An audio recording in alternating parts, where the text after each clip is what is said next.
People talk about the public as if they're one group of people, but as we've seen through history, there's systematic blindness to certain groups in the public, and maybe people not as well resourced or technology hooked up. We want to recover the wider public, recover phenomenon that's consistently overlooked even though it's ubiquitous. And that's what I find so amazing, is it's right in front of us, but we are blind to it. Annette Kim is a professor in the Department of Urban Studies and Planning at MIT. She is working at the forefront of a new kind of map making, bringing attention to people that have historically been overlooked. There's power in the map. Any map is not a neutral statement, but it's a knowledge claim. A map saying this is there says something exists and the nature of it, and whose perspective is it from. Many of the maps the last couple hundred years were made by governments who were trying to expand their territories, and that shaped what kind of maps were made, either for governing and operating their territories. Kim has found that traditional maps poorly equip planners to make decisions for their cities. She wants to make maps that describe places and people. Kim is bending all the rules of traditional mapmaking to find innovative ways of representing the people in places.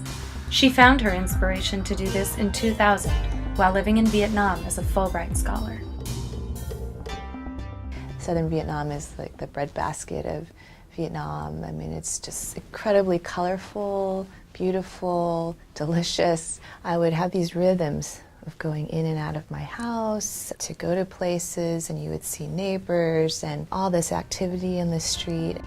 I loved living there.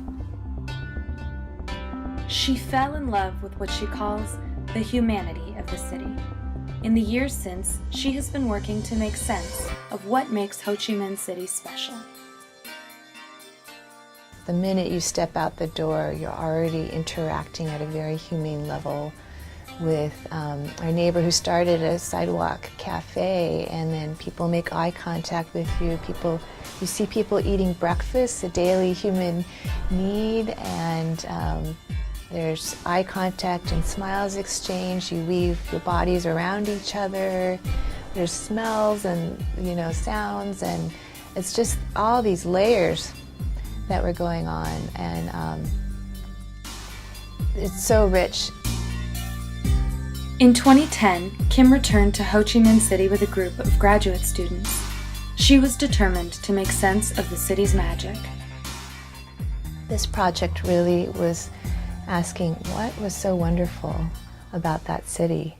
And so I brought people with me who'd never been there before, and I told them to note every single thing that they could observe on a stretch of sidewalk. And we did this again and again through different parts of the city.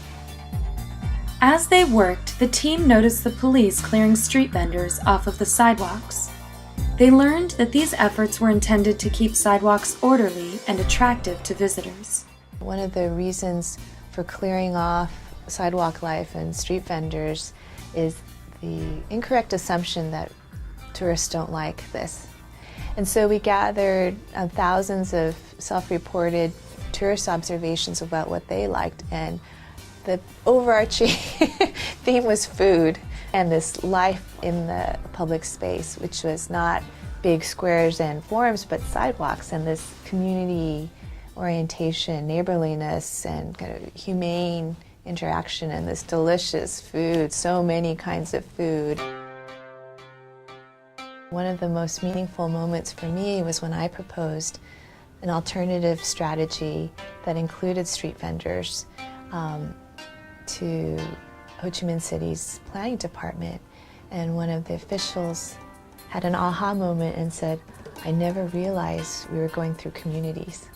I thought we were doing a logistics exercise." And he wanted to go out right then and enjoy this sidewalk life, which he'd lived in his whole life and had made plans about professionally his whole life, but he hadn't seen it. While documenting all of the different things taking place on the streets and sidewalks, Kim and her team began to experiment with visual representations.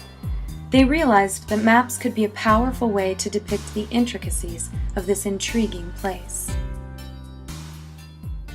One of the things I would hope for with a new kind of mapping is that it would help us see better and help us, with my maps, see more of the people who are in the city and to include them when we design and govern and make policies of the city. Kim's maps couldn't look more different from the traditional maps that have sometimes been problematic in city planning. One traces the daily route of a street vendor.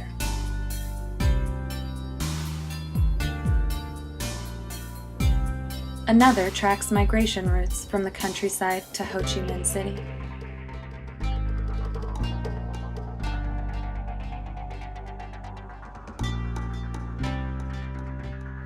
One map shows the changes over time on a street corner.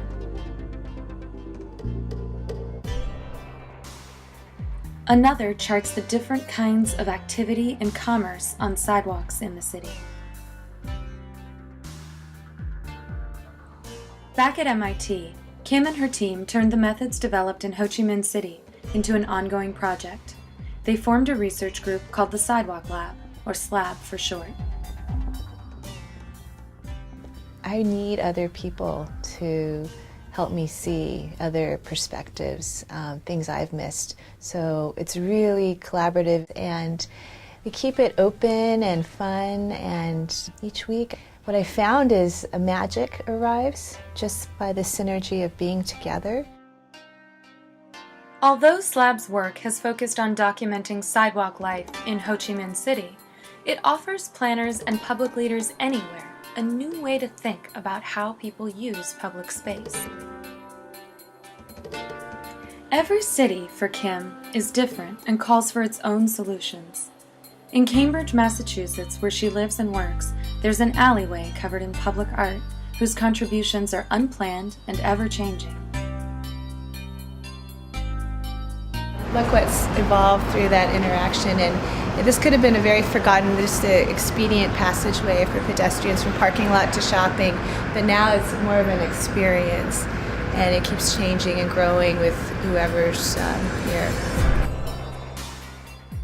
I hope SLAB brings attention to a wider public and that their needs are incorporated in how we make plans for the future and what kinds of livelihoods we support. It's a huge challenge, but if we don't even recognize who's there and what they need, then there's very little chance that we'll be doing a good planning process or building a good city.